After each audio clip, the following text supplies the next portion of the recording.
হয়ে গেছি আল্লাহ।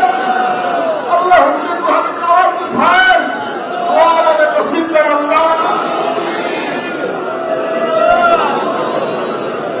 অনেক ভাই দুনিয়া থেকে চলে গেছে, অনেকের মা বাবা চলে গেছে, অন্ধকার কবরে শুয়ে আছে, কে কেমন আছে আমরা জানি না।